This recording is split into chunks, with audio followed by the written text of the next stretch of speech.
Tonight, an Ask Anthony exclusive. I drove to Waycross last week to help a family desperately searching for answers. Joseph Manning was 15 years old when he was seriously injured at a New Year's Eve party. But how that happened and who is responsible is a topic of debate in his small Georgia town.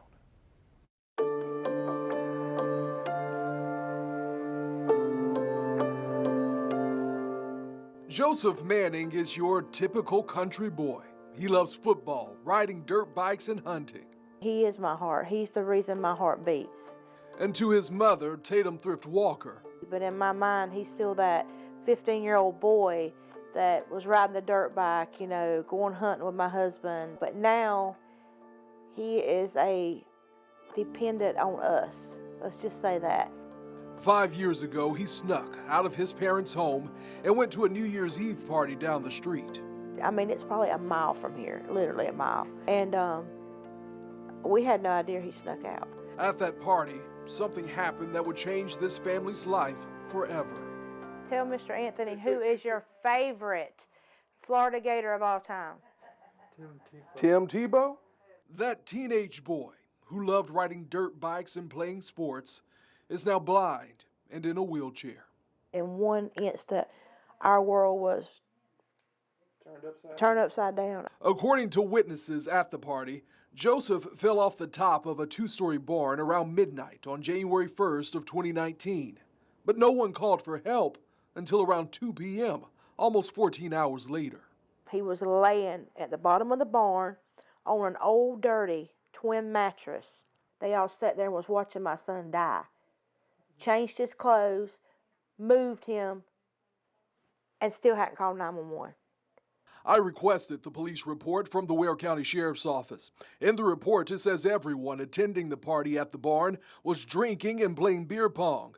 Witnesses say Joseph arrived at the party and, quote, seemed drunk and passed out on an air mattress in the hayloft at 11:30 p.m. at the very top of the barn. Witnesses say they found him lying motionless on the ground at the bottom of the barn about 30 minutes later.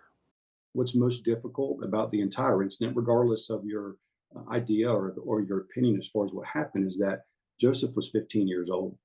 Jason Seacrest is a special agent with the Georgia Bureau of Investigation. He was the supervisor on the case. We interviewed everybody that was at the party, and the stories were relatively consistent. But that's where this story takes a turn, and this mother disagrees.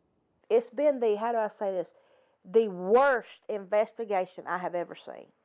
Walker doesn't believe her son fell out of the barn, nor does she believe those witnesses were telling the truth to investigators.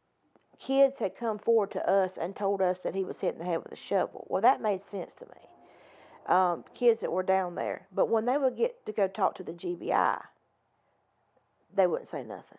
They were scared. According to Walker, another boy was jealous that Joseph was talking to his girlfriend and purposely beat him at the party, and she knows who he is.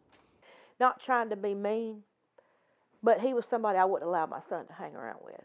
He was a troublemaker. One arrest was made in this case. Ginger Oxford, the mother of one of the teenagers who was throwing the party, was charged with cruelty to children for failing to seek medical attention for Joseph. A trial was held last year where she pleaded guilty. She's currently serving time in prison and won't be released until 2026.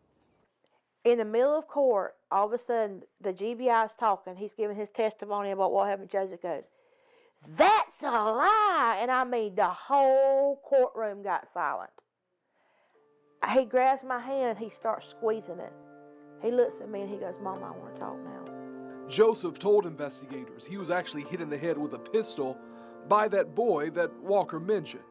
And we took some time and tried to hear Joseph and what he had to say. He did provide a statement. He could not remember everything.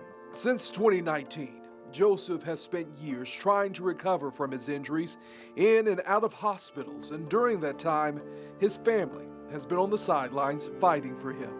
I won't rest until something is done because it's not right, and they all think they got away with it. Well, number one, they didn't get away with it with God, because God knows what happened.